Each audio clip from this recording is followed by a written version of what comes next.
You know that the Black Panthers, the Brown Berets, and the American Indian Movement formed the first Rainbow Coalition? Funded with other people's organizations, the Rainbow Coalition was dedicated to class struggle with the socialist vision as their driving force. Black and brown power have a long connected history of struggle.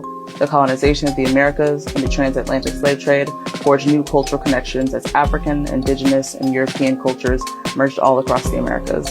The movement's ideologies and leaders of these cultures have fueled our liberation movements for generations. Cuban soldiers are honored at South Africa's Wall of Names to honor their pitiful sacrifice in fighting against apartheid forces in Angola. Right here in the U.S., Poder Popular and Black Power have been in action since before the Civil War, when Mexico abolished slavery before the U.S. Civil War. The Underground Railroad led not only north, but also south to Mexico, where Black people could find jobs and refuge. During the brutal reign of Jim Crow, signs across the country read, "No dogs, Blacks, or Mexicans allowed," highlighting the connection between U.S. racism, xenophobia, and capitalism. Black and brown communities across the globe have risen up in the spirit of revolution. Martin Luther King Jr. worked alongside Dolores Huerta and Cesar Chavez in the formation of the Poor People's Movement. And California is certainly no exception to the history of collective movements across racial lines.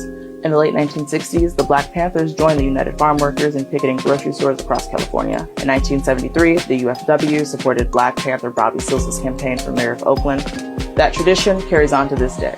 Most recently, in historically Black and Latino Altadena, where survivors of the Eden Fire are demanding relief for the toll that the capitalist-driven disaster has taken on their communities. While the Radical Rainbow Coalition of the 1960s' name was later co-opted by Democrat-aligned forces, communities in the U.S. and across the globe that are confronting the evils of capitalism continue to fight back under the banner of socialism.